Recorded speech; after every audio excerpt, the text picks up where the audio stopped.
اللہ اللہ اللہ اللہ اللہ اللہ اللہ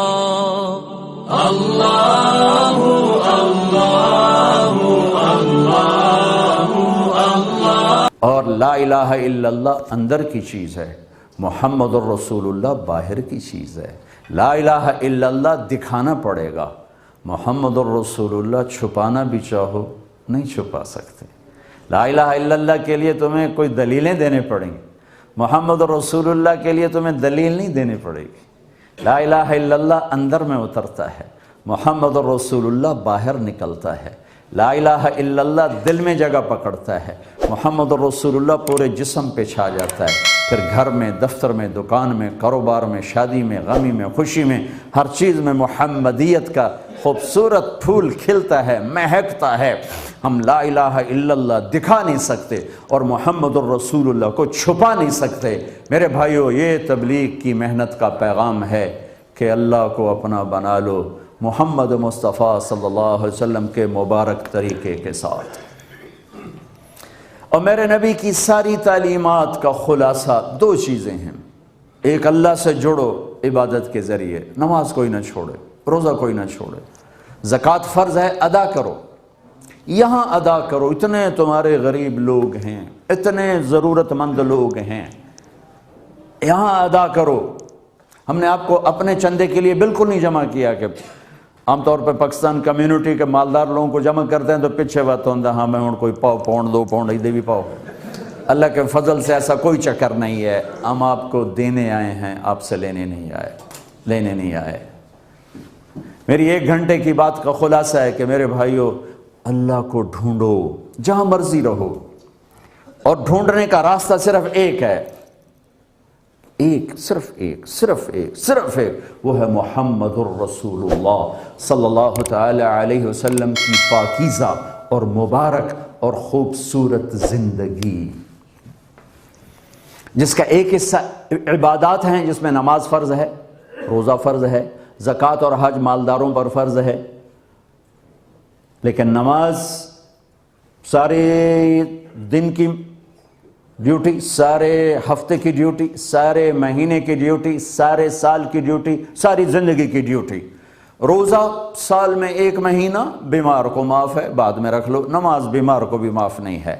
حج مالدار پہ ہے، زکوٰۃ مالدار پہ ہے، پورے سال میں کسی وقت ادا کر دو، حج زندگی میں کسی وقت جا کے کر لو، لیکن نماز ایک ایسی چیز ہے جو میرے نبی نے جاتے ہوئے کہا تھا، الصلاۃ الصلاۃ الصلاۃ، میری امت نماز نہ چھوڑنا، نماز نہ چھوڑنا، نماز نہ چھوڑنا، 90% چھوڑ کے۔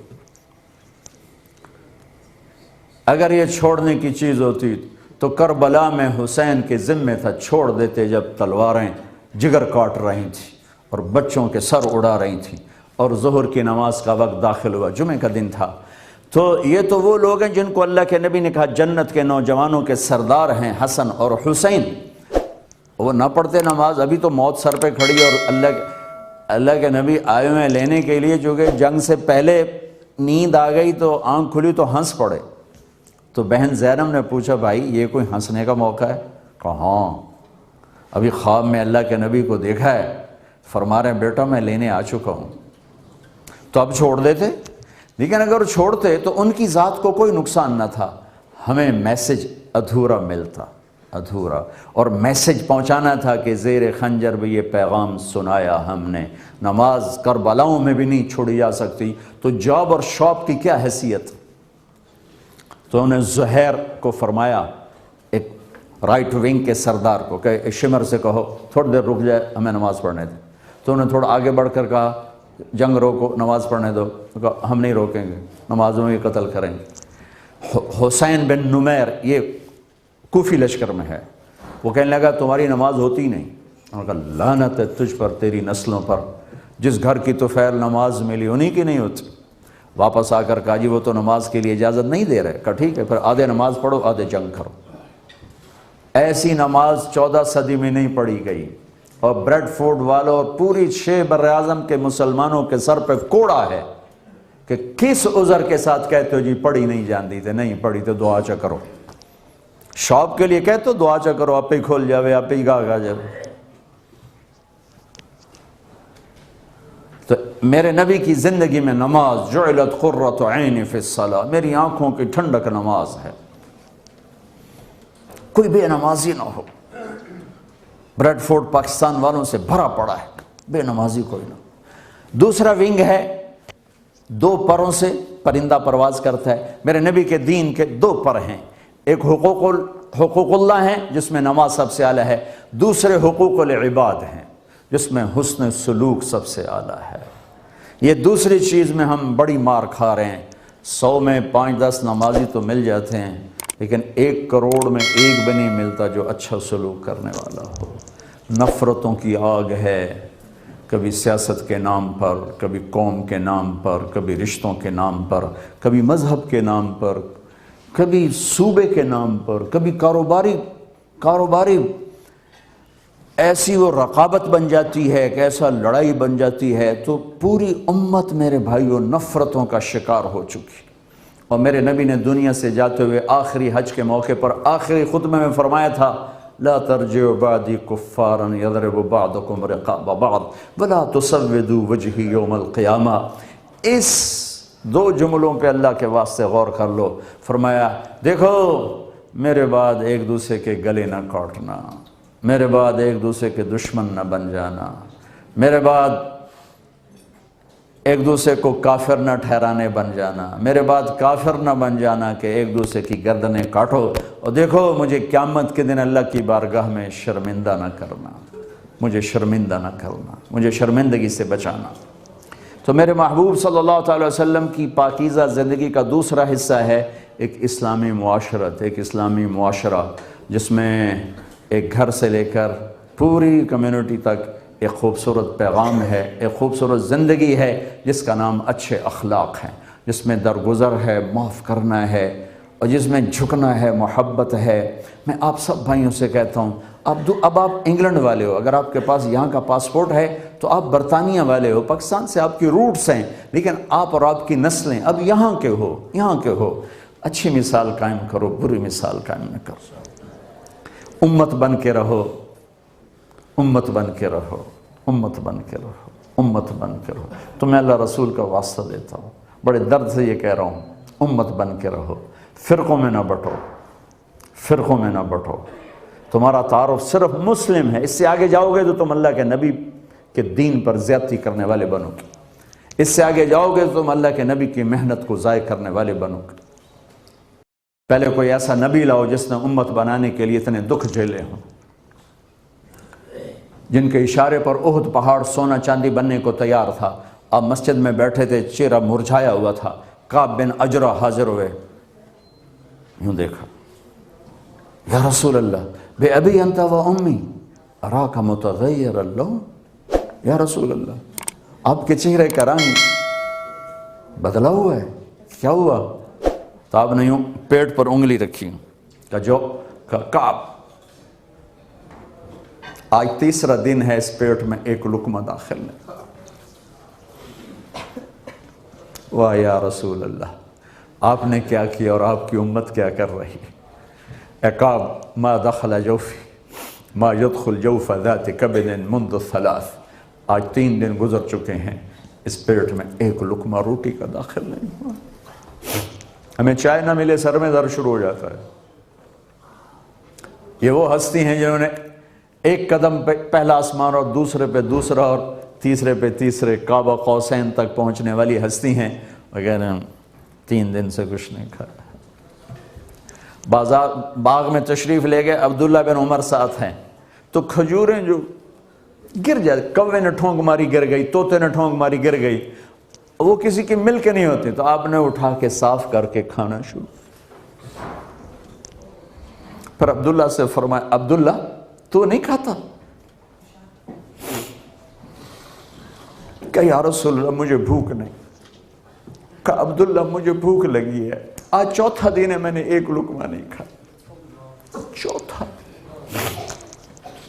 ہم دن میں 5 دفعہ کھاتے ہیں، اور جن کے لیے کائنات بنی وہ کہتے ہیں آج 4تھا دن ہے میں نے ایک لقمہ نہیں کھایا. ام عائشہ کے ساتھ لیٹے ہوئے ہیں، رات کو پہلو بدل رہے ہیں، کروٹیں بدل رہے ہیں، کروٹیں بدل رہے ہیں۔ پھر تھوڑا سا آگے بڑھے اور چارپائی کی جو لکڑی ہوتی ہے جس پر بان ہوتا ہے اس پر اپنے پیٹ کو لگا کر اور یوں ایسے نیچے جھک گئے۔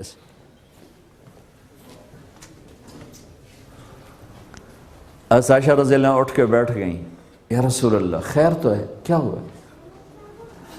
آپ نے سیدھے ہو کر فرمایا، عائشہ بھوک بہت لگی، بھوک بہت لگی۔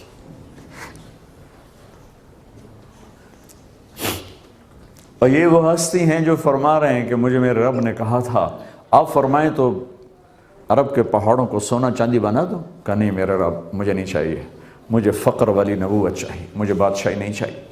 تو ام عائشہ رضی اللہ تعالیٰ نے رونے لگی، یا رسول اللہ آپ اللہ سے کیوں نہیں مانگتے؟ کہا نہیں عائشہ میں اسی بھوک میں اللہ سے ملاقات کروں گا، مجھ سے پہلے نبی اسی بھوک میں چلے گئے، میں بھی ایسے ہی جاؤں گا۔ ان دکھوں سے نکل کر آپ نے امت بنایا۔ ایک دفعہ آپ گھر سے باہر تشریف لائے تو صحابہ آپس میں مناظرہ کر رہے تھے، جیسے آج کل مناظرے سنی وہابی شیعہ سنی بریلوی دیوبندی جو مناظرے چل رہے ہیں، صحابہ آپس میں مناظرے کر رہے ہیں، ایک کہتا قرآن یوں کہتا ہے، ایک نے کہا قرآن یوں کہتا ہے، تو آپ کے چہرے کا رنگ غصے سے سرخ ہو گیا۔ ہم نے کہا کیا میں اس لیے آیا ہوں، کیا میں اس لیے آیا ہوں کہ تم ایک دوسرے کے گریبان پکڑ لو اور تم ایک دوسرے کے گلے کاٹنے لگ جاؤ اور ایک دوسرے کو کافر ٹھہرانے لگ جاؤ؟ کیا میں اس لیے آیا ہوں؟ کسی نبی نے ایسا دکھ نہیں دیکھا جو میرے نبی نے دیکھا۔ آپ نے فرمایا اللہ نے ہر نبی کو ایک دعا کا حق دیا، اس نے مانگ کے فارغ ہو گیا۔ اللہ نے مجھے دعا کا حق دیا کہ میرے نبی مانگ، میں نے کہا یا اللہ میں اس کو ریزرو میں رکھتا ہوں، قیامت کے دن اپنی امت کے لیے مانگوں گا۔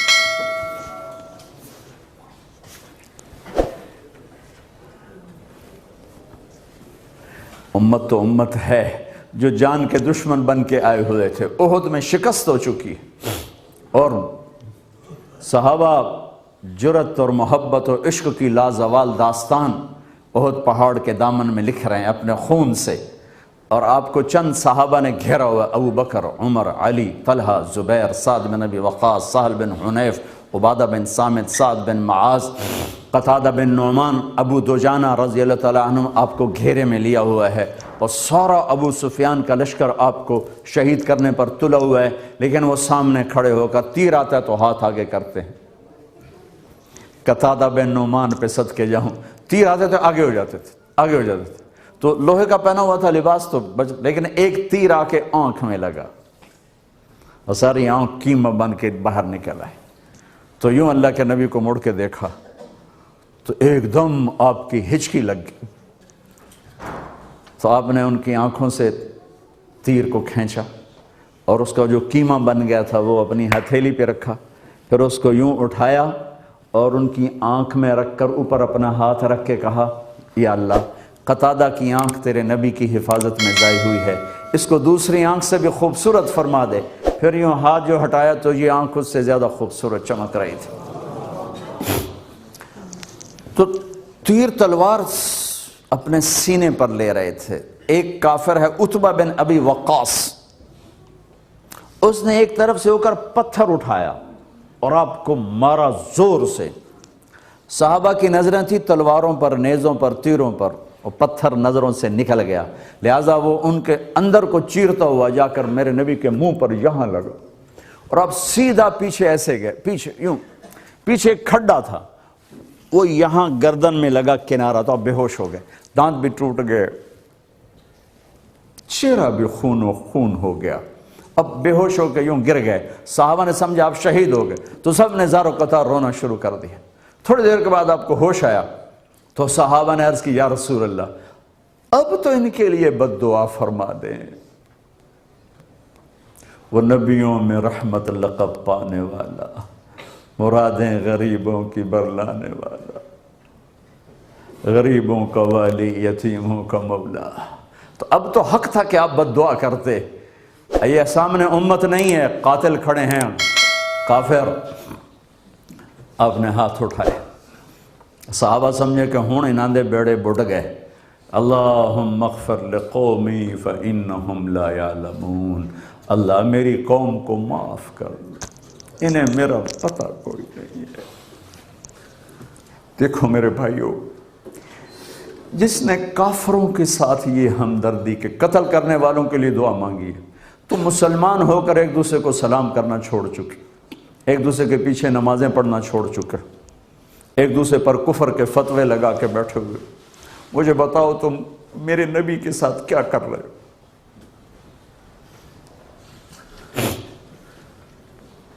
وہ تمہیں فرقوں میں بانٹ کر گئے تھے یا امت بنا کر گئے تھے؟ کیوں اس نادان کھیل میں اپنی زندگی برباد کرتے ہو؟ کیوں نہیں مسلمان بن کے رہتے ہو؟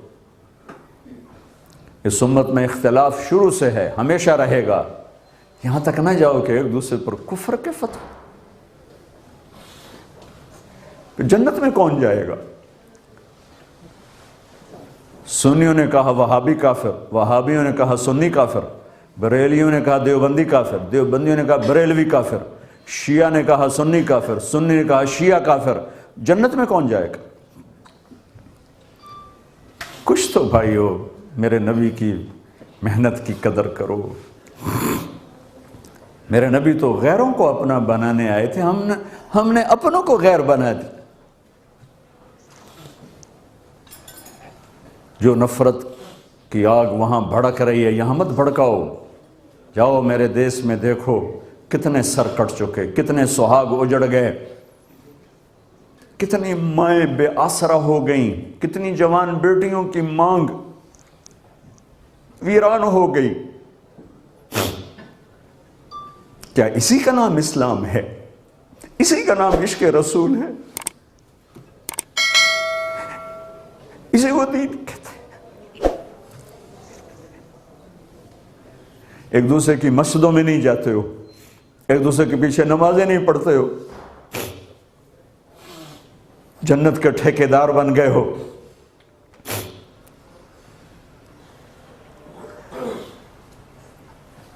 میرے نبی تو عبداللہ بن ابی کا جنازہ پڑھانے کھڑے ہو گئے تھے،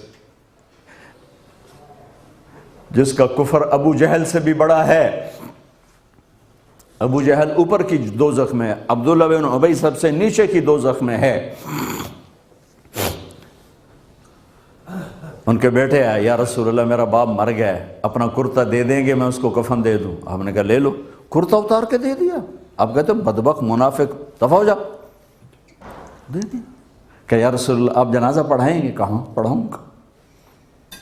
باقی منافقوں کا تو کسی کو پتہ نہیں تھا سوائے اللہ کے نبی کے، لیکن عبداللہ بن ابی کا منافق ہونا تو سب کو معلوم تھا۔ آپ جنازے کے لیے عمر سامنے آ گئے، یا رسول اللہ یہ کون ہے؟ کہ مجھے پتہ ہے کون ہے، تو آپ اس کا جنازہ کیوں پڑھا رہے؟ کہ شاید اللہ معاف کر دے۔ کہ عمر پیچھے ہٹ جا، مجھے پتہ ہے یہ کو، میرے اللہ نے کہا ہے تو ان کے لیے دعا کر یا نہ کر، میں معاف نہیں کروں گا، میں کرتا ہوں شاید اللہ معاف کر دے۔ پھر فرمایا کہ میرے اللہ نے کہا اگر تو 70 دفعہ بھی ان کے لیے دعا کر تو میں معاف نہیں کروں گا۔ اگر میرا اللہ کہتا اے میرے محبوب اگر آپ 70 دفعہ اس کے لیے دعا کریں گے تو میں معاف کر دوں گا، تو میں اس کم بخت کا 70 دفعہ جنازہ پڑھا دیتا۔ مجھے بتاؤ تم کہاں سے یہ دین لے کر آئے ہو جس میں تم فرقوں میں بٹ گئے ہو، نفرتوں کی آگ تم نے لگا دی ہے؟ یہ کہاں سے اسلام آیا ہے؟ میں تمہیں اللہ اس کے رسول کا واسطہ دیتا ہوں، امت بن کے رہو، مسلم بن کے رہو، کوئی گنجائش نہیں، اپنے اپنے عقیدے پر پکے رہو، دوسرے کے لیے گنجائش رکھو۔ کیوں اس قدر ظلم و ستم ڈھائے ہوئے ہیں؟ میں نیا تبلیغ میں گیا، کالج سے نکلا، ہماری جماعت ایک گاؤں میں گئی، ایک مسجد میں، تو امام صاحب آئے، ہمیں ماں بہن کی گالیاں دی اور ہمارے بستر اٹھا کے باہر مسجد دھوو، کتے اندر واڑ آئے۔ میں حیران پریشان، میں تو کوئی نہیں جانتا تھا کہ مذہب کیا ہوتا ہے، فرقے کیا ہوتا ہے، میں تو کالج میں گانے والا تھا، ناچنے والا تھا، جنید جمشید کی طرح، مجھے تو دین کا پتہ تبلیغ سے پتہ چلا۔ میں حیران پریشان کہ یہ مولانا صاحب کہہ رہے ہیں کہ یہ گستاخ رسول ہیں، اب مسجد دھو دو باہر کھڑے ہو، یہ مسجد میں کھڑے ہو کر ماں کی گالی دے رہے ہیں، بہن کی گالی دے رہے ہیں، تو پھر معیار دین کیا ہے؟ اتنی نفرت، اس قدر دوریاں۔ اگر ہم کافر تھے تو ہمیں گلے سے لگاتے، ہمارے نبی کی طرح ہمیں کھانے کھلاتے، ہمیں پانی پلاتے، پھر ہمیں بات سمجھاتے، لیکن ماں بہن کی گالیاں، مسجد میں کھڑے ہو کر، امام مسجد۔ ہم پنجاب کے زمیندار ہیں، گالی دینا ہماری سرشت میں ہے، لیکن مسجد میں کانپ جاتے تھے کہ کسی کو الو کا پٹھا بھی کہہ دے۔ ہمارے بزرگ بڑے بھی بہت گالیاں نکالتے تھے، لیکن مسجد میں کسی کو جرت نہیں ہوتی تھی کہ وہ میرے والد مرحوم خود بہت غصے والے بڑے سردار آدمی تھے، تو تھوڑی تھوڑی بات پہ مار پٹائی گالیاں، لیکن میں نے نہیں اپنے باپ کو مسجد میں سنا غصے میں بھی کسی کو گالی دیتے ہوئے۔ وہ تو ماں بہن کی گالیاں نکالو۔ استاد یہ کہہ رہے ہیں کہ یہ گستاخ رسول ہیں، ہم یہ کافر ہیں، ان کو نکال دو، کتے آ گئے، مسجد دھوو۔ میرے نبی کے دور میں تو کافر آ کے مسجد میں ڈر رہتے تھے۔ میرے بھائیوں، جو میں عرض کر رہا ہوں، میں اپنا دکھڑا بیان کر رہا ہوں، اس کی سنگینی کو سمجھو۔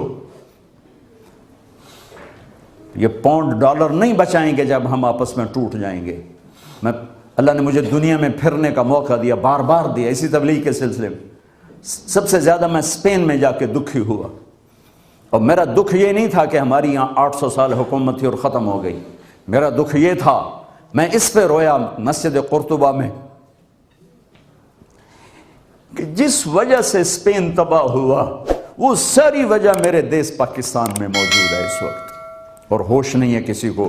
مذہب پر لڑائی، سیاست پر لڑائی، دین پر نفرت، سیاست پر نفرت، قوم پہ نفرت، صوبے پہ نفرت، پیشے پہ نفرت، نفرت نفرت نفرت۔ میرے نبی نے پوچھا اسلام کا سب سے مضبوط عمل کیا ہے؟ صحابہ نے کہا نماز، آپ نے کہا نہیں۔ صحابہ نے کہا جہاد، آپ نے کہا نہیں۔ صحابہ نے کہا روزہ، آپ نے کہا نہیں۔ صحابہ نے کہا حج، آپ نے کہا نہیں۔ کہ یا رسول اللہ پھر آپ بتائیں؟ فرمایا دین کا سب سے مضبوط عمل محبت ہے، محبت ہے، محبت ہے۔ بھائیو، اس تبلیغ کے کام کو تبلیغی جماعت نہ سمجھو، کسی فرقے کے نمائندہ نہ سمجھو، ہم کسی فرقے کے نمائندہ نہیں ہیں، اسلام کی نمائندگی ہے۔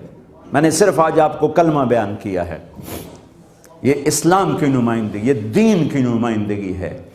اس کے لیے ہم وقت مانگتے ہیں، آپ سے بھی مانگ رہے ہیں، اور آپس میں پیار محبت سے رہو، امت بن کر اختلاف کرو لیکن محبت نہ چھوڑو۔ میاں بیوی میں بھی اختلاف ہو جاتا ہے، اس حد تک نہ جاؤ کہ مار پٹائی گالی گلوچ ہو۔ ماں باپ سے بھی اختلاف ہو جاتا ہے، اس حد تک نہ جاؤ کہ ماں باپ کی بد دعائیں لینے لگ جاؤ۔ میرے نبی نے فرمایا تھا اگر میری ماں زندہ ہوتی تو لوگ دیکھتے میں کیا کرتا، میں عشاء کی نماز کے مصلی پہ کھڑا ہوتا، عشاء کی فرض نماز میں سورۃ فاتحہ پڑھ رہا ہوتا، اور ادھر سے میرے گھر سے آواز آتی بیٹا محمد، تو میں یوں نماز توڑ کے کہتا لبیک اماں جان، میں نماز توڑ دیتا۔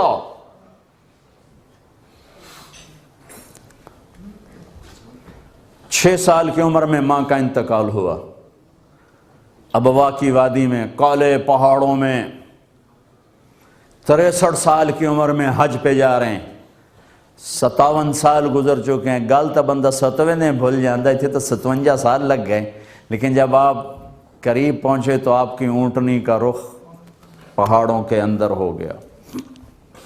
60-70 ہزار آدمی ساتھ ہیں، لوگ پریشان کہاں جا رہے ہیں، راستہ چھوڑ دیا اور وہ اندر گئے۔ جو قریب تھے ان کو پتہ تھا کہاں جا رہے ہیں۔ میں سن 2000 میں میری زندگی سفروں میں گزری، میری زندگی کا سب سے قیمتی سفر حضرت آمنہ کی قبر کی زیارت۔ بیت اللہ کے اندر 2 دفعہ گیا ہوں، وہ کیفیت نہیں محسوس کی جو حضرت آمنہ کی قبر پہ کھڑے ہو کے میں نے اپنی کیفیت محسوس کی ہے۔ تو آپ تشریف لے گئے، پہاڑ ہے کوئی 60-70 فٹ ہائٹ ہے جس کے اوپر قبر ہے، آپ نے وہاں اس پر اونٹنی کو بٹھایا، سارا مجمع، آپ اوپر چڑھے، اپریل کا مہینہ، سخت گرمی، 40 کے قریب ٹیمپریچر ہوتا ہے سعودیہ میں اپریل میں، اور آپ نے احرام باندھا ہوا ہے، سر ننگا ہے اور 2 چادریں ہیں، آپ ماں کی قبر کے سرانے تشریف لاتے ہیں اور اونٹنی تو نیچے بٹھا دی تھی، ماں کی قبر کے سرانے آپ بیٹھتے ہیں۔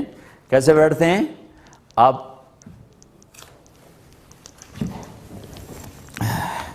گھٹنے اٹھائے، ہاتھ یہاں رکھے اور سر گھٹنوں میں دے دیا،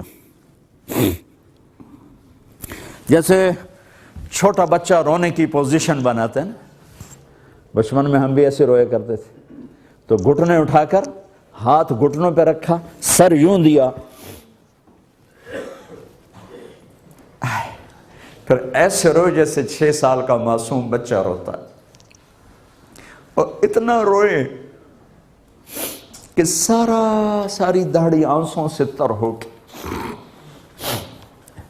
اور پھر فرمایا میں آج رات اپنی ماں کے پاس گزاروں گا، میں آگے نہیں جاؤں گا۔ وہ رات آپ نے اس جنگل کا آنکھوں دیکھا گواہ ہوں، میں نے وہ جگہ دیکھی ہوئی ہے۔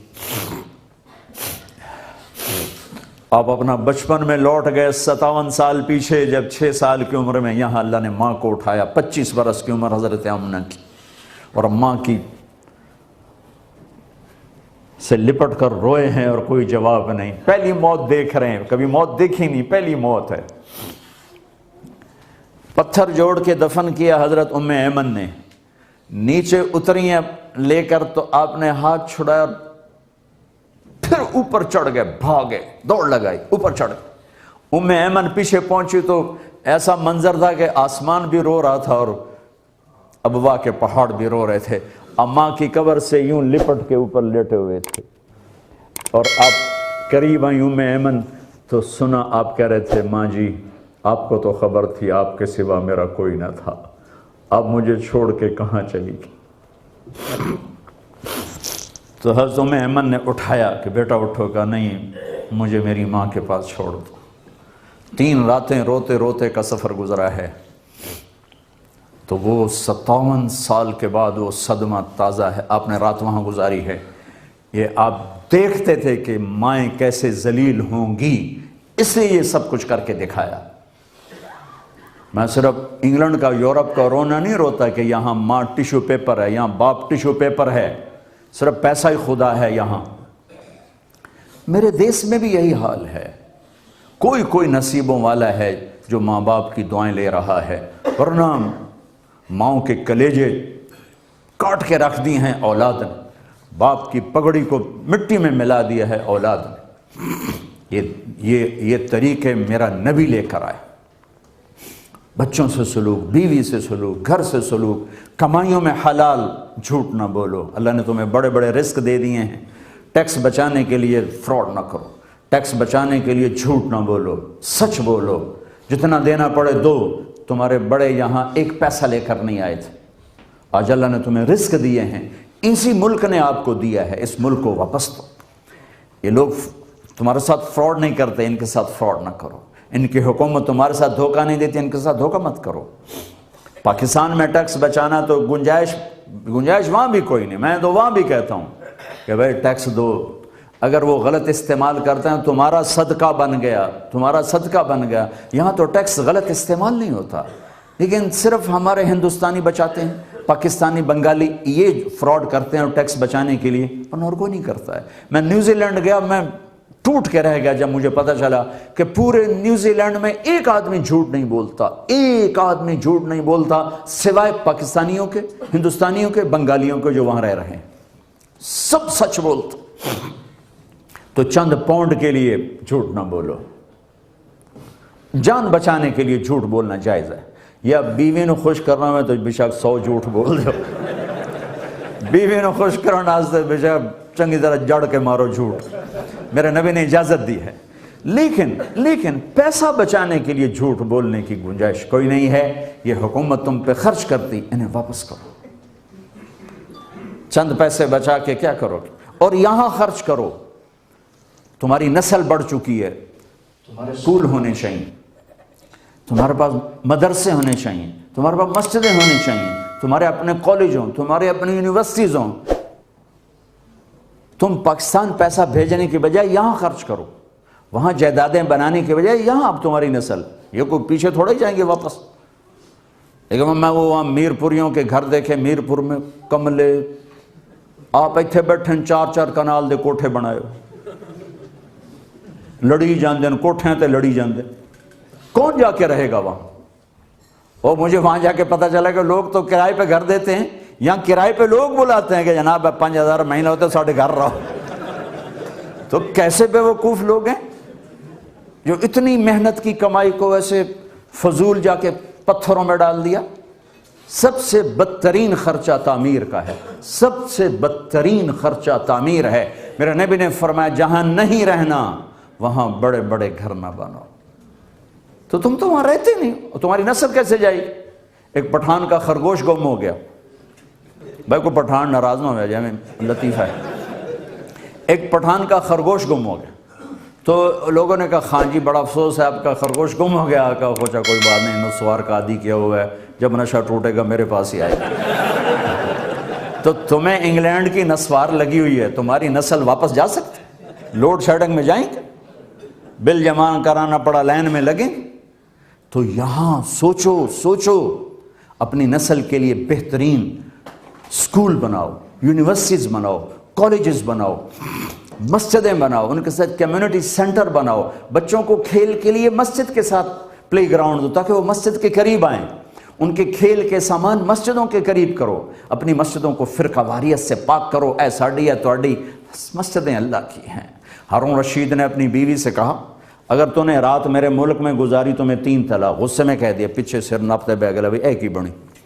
اس نے سارے مفتی بلائے کہ جی میں نے بیوی کو یہ کہا ہے، تو انہوں نے کہا اب اپنے ملک سے باہر نکال تب طلاق سے بچو گے، ورنہ رات آئے گی طلاق ہو جائے گی۔ انہوں ملک سے کیسے باہر نکالو، کوئی ہوائی جہاز آیا نہیں، بھی اتنے بھاگے تھے انگلینڈ گال چھڑ۔ تو وہ بڑا پریشان ہو گیا، اب کیا کروں؟ تو کہنے لگا امام ابو حنیفہ کے شاگردوں میں کوئی ہے؟ تو امام ابو یوسف بڑے اس معمولی سے آدمی شمار کیے جاتے، انہوں نے کہا ہاں ایک ہے یعقوب، کہا اس کو بلاؤ۔ امام ابو یوسف آ گئے، کہا بھائی ابو یوسف میں نے بیوی کو کہا ہے تو نے میرے ملک میں رات گزاری تو میں 3 طلاق، تو کوئی راستہ ہے طلاق نہ ہو؟ تو انہوں نے ایک دم کہا رات مسجد میں گزارے طلاق نہیں ہوگی۔ تو سارے علماء نے ایسے دیکھا ہے کیسے نہیں ہوگی؟ کہا وَأَنَّ الْمَسَاجِدَ لِلَّهِ، سورہ جن، اللہ کہتا ہے مسجدیں میری ہیں، ہارون کی نہیں ہیں۔ مسجد پہ کسی کی بادشاہی نہیں، کسی کی جاگیرداری نہیں، مسجد اللہ کا گھر بناؤ۔ تم مسجد میں بھی سیاست چلاتے ہو، الیکشن دے شوق مسیطہ پورے ہو رہے ہیں، سیکٹری کے نمائن ووٹ مانگ دے پہن مسیطہ واسطے۔ اس کو اللہ کا گھر بناؤ، اس کو کھلا رکھو، تبلیغ والے آئیں ان کو ویلکم کرو۔ یہ تو میں اللہ کا دین بتاتے ہیں۔ میں آپ سے 1.5 گھنٹہ بات کی ہے، کس فرقہ واریت کے لیے میں نے آپ کو ابھارا ہے؟ میں تو اس آگ کو بجھانے کے لیے پانی ڈال رہا ہوں، مجھے نہیں پتا کہ میں آگ بجھا سکا ہوں کہ نہیں بجھا سکا، لیکن میرے اشک اللہ گواہی دے گا، اللہ کے ہاں گواہی دے گئے کہ یا اللہ احباب جمع ہے میر حال دل کہہ لے، پھر التفات دل دوستاں رہے نہ رہے۔ یہ تبلیغ کا پیغام ہے، یہ تبلیغ کے سٹیج سے یہ بات کی جا رہی۔ امت بن کے چلو، محبتوں سے چلو، دیانتداری سے چلو، کمائیوں میں حلال ہو، شراب نہ بیچو۔ مسلمان اور شراب بیچے نہیں، کیوں؟ آسمانوں کا رب کوئی سو گیا ہے، کوئی خزانے کم پڑ گئے ہیں؟ حلال کماؤ، بچوں کو حلال کھلاؤ۔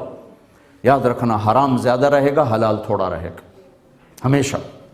تو یہ ٹیسٹ رہے گا کہ حلال تھوڑا ہے، حرام زیادہ ہے۔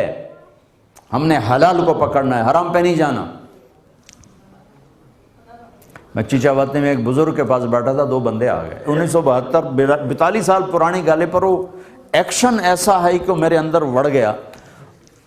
ایک صاحب چشمہ موٹا جا لائے ہوئے، ٹوپی پائی ہوئی، چھوٹی چھوٹی داڑھی، حضرت جی دعا کرو اللہ رزق حلال دے تے بہت سارا دے، یوں کیا اس نے، اس کا وہ ایکشن مجھے یاد رہ گیا، بہت سارا دے۔ انہوں نے بڑے پولے منہ سے کہا حلال تھا تھوڑا ہی لبو، حلال تھا تھوڑا ہی لبو۔ مسلمان شراب نہیں بیچتا، جوا نہیں کھیلتا، ڈرگز، یہ بھی میں پریسٹن کی جیل سے ہو کے آ رہا ہوں، مسلمانوں کے بچے ڈرگ میں سارے پکڑے ہوئے تھے۔ ہاں اللہ کے بندو، تم نے تو ان کو اسلام سکھانا تھا، یہ تم نے کیا کر دیا؟ مسلمان کے پاکستانی زیادہ، کہ ہماری یہ جو انڈین گجراتی ہیں یہ جہاں گئے انہوں نے مسجد بنائی، مدرسہ بنایا، ان کی اولادیں بہت کم ضائع ہوئیں. ہمارے بچے بہت زیادہ ضائع ہوئے کہ ہمارے پاکستانیوں نے صرف مال بنانے کا سوچا، نہ اولاد کے سوچا، نہ آئندہ ان کے فیوچر کا سوچا، تو ہمارے بہت سی نسل ضائع ہو گئی، برباد ہو گئی. آج جوڑتا ہوں، بیلنس آف لائف سیکھو، کمائی کو بھی وقت دو، بچوں کو بھی وقت دو، گھر کو بھی وقت دو، دین کو بھی وقت دو، تبلیغ میں بھی وقت دو. انشاءاللہ آپ کی دنیا بھی بنے گی، آخرت بھی بنے گی. اس کے لیے ہم وقت مانگتے ہیں کہ بھائی جماعتوں میں جاؤ پھرو. دنیا میں ایک واحد کام ہے جو فرقہ واریت سے پاک ہو، صرف محبت کا پیغام دیتا پھر رہا ہے. اور 6 بر اعظم میں اللہ نے اس محنت کو اٹھایا، اور 6 بر اعظم کے انسانوں کو ہدایت کا اللہ تعالیٰ نے اس کام کو اللہ نے ذریعہ بنایا. آپ سے بھی گزارش ہے کہ اوپر سے تھوڑا اٹھ کر امت بن کے، مسلم بن کے زندگی گزارنا سیکھو. یہ نچلی سطح پہ چلنا مت سیکھو، یہ سوائے تباہی کے اور کوئی راستہ نہیں. تو بھائی یہ اس گزارشات ہیں. اب ہم اس لیے کے لیے وقت مانگا کرتا، بھائی کوئی 3 دن دے دو، کوئی چلہ دے دو. جو بھائی 3 دن کے لیے آپ بہت سارے نئے لوگ نظر آ رہے ہیں. میں تو 1982 سے انگلینڈ میں آ رہا ہوں، لیکن بہت سے چہرے، تقریباً سارے ہی نئے چہرے دیکھ رہا ہوں. تو کچھ وقت میں اپنے لیے نہیں مانگ رہا ہوں. تبلیغ ایمان سیکھنے کی محنت ہے. آپ ایمان سیکھو، میں بھی سیکھوں، اس کے لیے ٹائم مانگ رہے ہیں. تبلیغ محبت کو سیکھنے کی محنت ہے، امت بننے کی محنت ہے. اس کے لیے آپ سے وقت مانگ رہے ہیں. آپ دے دیں گے، آپ کا احسان ہوگا. جو بھائی تیار ہو تو ذرا ارادے کا اظہار فرماتے. جو تیار ہو کھڑے ہو کے اس سے بتا دیں کہ میں تیار ہوں. ماشاءاللہ کھڑے ہو کے 3 دن والے کھڑے ہیں. 3 دن کے لیے کون تیار ہے؟ کھڑا ہو کے بتا دیں. جی 3 دن سب لوگ لمبی بات نہیں. 3 دن ماشاءاللہ. جی 3 دن لگانے ہیں. 3 دن لگا کے اس کو دیکھنا ہے، پھر دیکھنے سمجھ آ جائے تو پھر انشاءاللہ کریں گے بعد میں. جی ایک طرف کھڑے ہو کے اللہ کو دکھانا ہے، کچھ نہیں دیکھنا، اللہ کو دکھانا ہے. کون تیار ہے؟ یہ ماشاءاللہ سارے لوگ تیار ہیں. سب جو ہمارے پرانے ساتھی ہیں، بھائی الیاس صاحب، یہ دیکھ لیں، ان کو ٹائم تھوڑا ہے، ان کو دیکھ لیں ماشاءاللہ یہ سب تیار ہیں. تو بھائی الیاس صاحب سے آپ نے بعد میں اپنا تعارف کر لیجئے گا، اور ہمارے ساتھی سے تعارف تشریف. اور جو لوگوں نے ابھی تک کھڑے ہو کے آگے نہیں کیے، ان کی خدمت پہ یہ عرض ہے، اللہ تو دلوں کے حال میں جانتے ہیں. دل میں ہی بتا دیں کہ دل سے ہی یہ کہہ دیں کہ میں انشاءاللہ اپنے نبی کی زندگی سیکھوں گا انشاءاللہ. اللہ مجھے بھی توفیق دے. آپ توفیق دے. دعا کرنے پہ نماز پڑھیں. تو نماز کے لیے نماز پڑھو. الحمد کما انت اہلہ وصلی علی محمد کما انت اہلہ وافعل بنا ما انت اہلہ انک اہل التقوی واہل المغفرہ. ربنا آتنا فی الدنیا حسنہ وفی الآخرۃ حسنۃ وقنا عذاب النار. یا اللہ ان سب بھائیوں کو، ہم سب کو اپنے فضل سے قبول فرما. ہمارا یہ جمع ہونا قبول فرما. ہمیں آپس میں جڑنے والا بنا، امت بنا، فرقوں سے بچا، نفرتوں سے بچا، عداوتوں سے بچا. مسلم بن کے چلا، مومن بن کے چلا، امت بن کے چلا. یا اللہ ان کی نسلوں کی یہاں حفاظت فرما. ان کی نسلوں کو، بچوں کو، بچیوں کو یا اللہ ایمان پہ، دین پہ پختگی عطا فرما. یا اللہ اچھے رشتے مقدر فرما. جو رشتے قائم ہو گئے ہیں ان میں محبت پیدا فرما. آپس کی توڑ لڑائیوں کو ختم فرما. جن کے کاروبار ٹھیک نہیں، اپنی قدرت سے ان کو رزق حلال عطا فرما. جن کے دے دیے ہیں ان میں برکت عطا فرما، صحت کی عطا فرما. یا اللہ ہمارا بھی یہ سفر قبول فرما. جتنے مرد، خواتین، حضرات تشریف لائیں، سب کے لیے دنیا اور آخرت کی ہر خیر مقدر فرما. اللہ مختلف بیماریوں میں ہر کوئی پھنسا ہوا ہے، اپنے محبوب کے آنسوں کے صدقے ہمیں شفا کامل عطا فرما. بہت سے ہمارے بھائی یا اللہ تنگ دستی کا شکار ہیں، قرضوں کا شکار ہیں، اپنے فضل سے تنگ دستی دور فرما. بہت سے آپس میں لڑے ہوئے ہیں، انہیں صلح کروا دے. کچھ روٹھے ہوئے ہیں، ان کو آپس میں بنا دے. یا اللہ ہماری اس مجلس کو ہماری آخرت کا ذخیرہ بنا کر قبول فرما. وصلی اللہ تعالی نبی الکریم.